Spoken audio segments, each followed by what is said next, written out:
What's up, guys? Today I'm going to be talking about how to build a lambing kit. Now, it's important to build a lambing kit if your ewes are close to having baby lambs. And one of the big reasons that I want to emphasize why it's important to build a lambing kit is because sometimes things don't go the way you hope. And so a lambing kit kind of helps make sure that if for whatever reason you have to get involved, you're not rushing back and forth to the house and panicking, because I'm a natural panicker and I want to panic. So the goal today is to create a lambing kit that helps me in about a week when the ewes give birth, just in case I need it.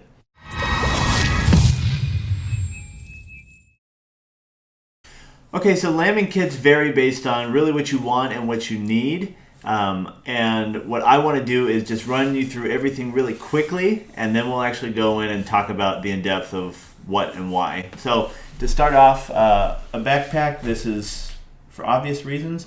A towel, a mug, a bulb syringe, a hemostat, very sharp and thick scissors. This is 5% iodine, specifically for animals. Flashlight, some water bottles, some non-latex gloves, and some bags. So let me start off with the towel. So what the towel is really just for like miscellaneous uses. A lot of people might think it's for wiping down the baby lamb, but you don't want to do that with the towel. You want the mom to lick off all the afterbirth off of the lamb. It's a bonding experience, and make sure that that lamb and that you are bonded together really helps the lamb nurse properly. So this is not for wiping down lambs in the case of a healthy scenario. I just figure it will be good to have a towel out there. These two guys go together. I've got a mug here, a shot glass also works, and this is 5% iodine for animals. And what you want to do with this is when you have your lambs come out, you just want to pour a little bit of iodine into the mug and basically press the mug with the iodine up against the umbilical cord of the baby lamb, just to make sure that that things are good.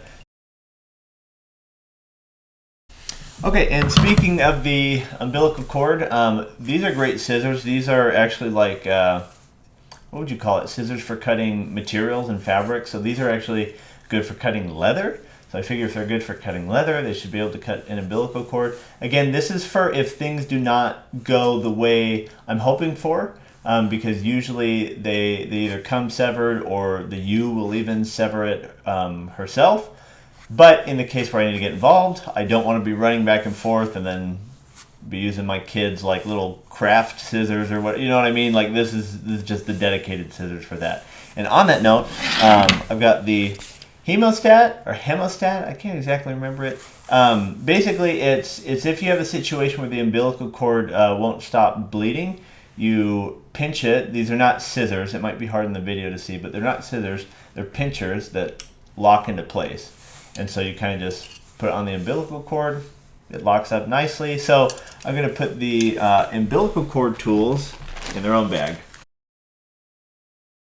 All right, next I've got a bulb syringe. This is just your standard human infant bulb syringe. It's essentially for sucking moisture out of the nostril. So again, worst case scenario, if I've got a lamb that's struggling breathing, I want to get in there quickly and within 10 seconds go in, pull out the snot, and get out of the way again, and let the lamb and mom work it out together. So worst case scenario, I got to step in. Hopefully I won't have to. Okay, next, just water bottles. This is just kind of similar to the towel. I just want to make sure we have water just in case we need it. If there's a situation where stuff needs to be cleaned off, I'd like to have clean water on hand to just slosh, or if I'm out there for a long time, to drink. I don't know. I just feel like I should have water bottles in this kit. So putting some water bottles in there. Okay. Another thing, flashlights. Flashlights are obviously important because the cliche is that lambing always happens at night. So a flashlight is going to be great. Luckily, my two ewes are in a barn. I do have overhead lights in the barn and electricity going out to the barn. So that's going to help me out a ton. But in the off chance that I need a flashlight, I want to have a flashlight. I think I'll even put a second one in the lambing kit just in case. Okay, gloves. So this is two pairs of, these are basically just food preparation gloves. Some people recommend buying actual, like elbow length surgical gloves. I maybe I'm being naive, but I just hope that I don't have to use that. So these are just non-latex food safe preparation gloves that I'm using, and I've got 2 sets in there. Hopefully I don't have to use them. Something that is going to go well with these, that is also in the lambing kit that I have or will have, it just hasn't come from Amazon yet, is animal safe lubricant. So I will package that up with these gloves in the same bag, just in case I have to use it. In a case where I would have to use it is if the ewe is getting really tired and she doesn't want to push anymore. Maybe she's got too big a lamb inside, and I've got to literally reach up and grab it. So the hope is I don't have to deal with that my first year. I do only have 2 ewes lambing, so the goal is I don't have to use it. The goal is I don't have to use any of this stuff, and just nature takes its course. But except for the iodine, that's going to be pretty important. So this will be packaged up with animal safe lubricant.